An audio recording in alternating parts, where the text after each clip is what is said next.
Olá! No seguimento de alguns reforços positivos sobre uma temática que tenho tido recentemente e também na sequência da live que tive esta semana com a Anne sobre o que é simplificar os testes de software, quero trazer-te aqui um tema para pensares durante 5 minutos e partilhares comigo esta pausa de sexta-feira.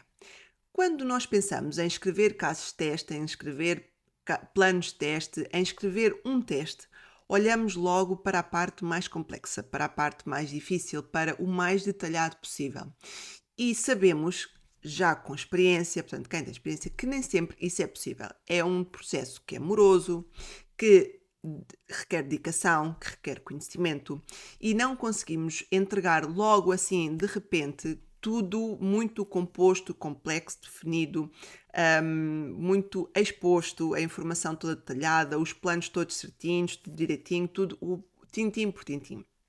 Sabemos que nem sempre é possível, muitas vezes é completamente impossível e devemos então olhar para a tarefa e para a atividade de construir e desenhar casos de teste de uma forma mais lógica.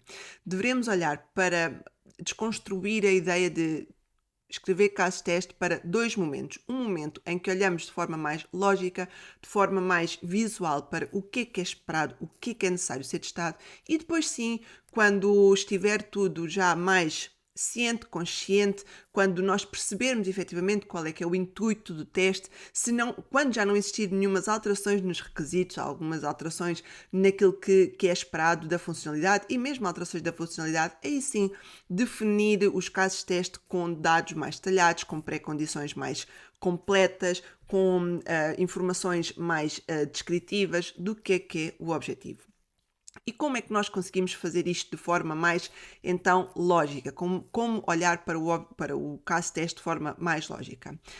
Por muitas vezes os requisitos que nós recebemos são requisitos em formato de texto. Muitos deles nem sequer utilizam um formato Gherkin, tão conhecido agora, quando se passa para a parte de automação. É muito texto corrido, são parágrafos extensos e temos que conseguir partir aquela informação na forma mais pequena possível, mais lógica possível e conseguir construir um modelo a partir daí que seja fácil não só para nós entendermos, mas também para ser mais fácil, se tivermos dúvidas ou se alguém quiser perceber aquilo que nós estamos a entender, qual é que é o nosso fluxo, o nosso flow, a nossa lógica, conseguimos transmitir essa informação. E como fazer isso então?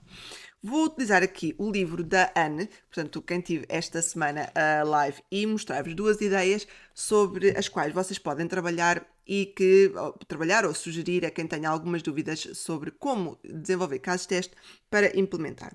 Podemos, por exemplo, trabalhar com diagramas de estados. Eu sei que a imagem está um bocadinho desfocada, mas creio que conseguem perceber a parte dos diagramas de estado. Portanto, temos uma ação que começa, alguma coisa acontece e outras atividades acontecem a partir daí. Isto é uma forma que nós temos lógica de descrever e de detalhar os casos de teste. Outra forma que nós também temos é fluxos de diagramas de casos. Portanto, temos um início e temos algumas atividades que vão acontecendo e, mediante um sim ou um não, poderemos ter resultados diferentes. Esta é outra forma lógica que nós temos de detalhar casos de teste. E, desta forma, não só nos é mais fácil de olhar e perceber qual é que é o objetivo, explicar a outras pessoas o que é que nós queremos fazer. Se tivermos dúvidas, conseguimos explicar quais são as dúvidas que nós temos e se for necessário fazer alterações, conseguimos fazer de forma muito mais fácil as mesmas, porque a lógica está lá. Portanto, toda a parte de dinâmica de como é que aquilo vai funcionar, o que é esperado que aquele software, que aquela funcionalidade faça, já está ali tudo mapeado, quase que um mind map feito, e conseguimos então explicar, desenvolver, acrescentar, verificar se não há nada ali em falta.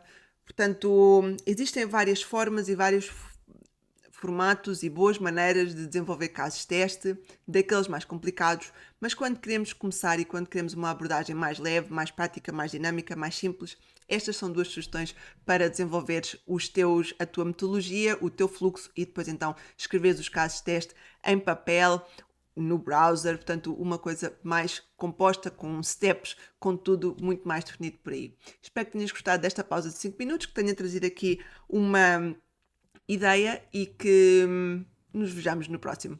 Até lá!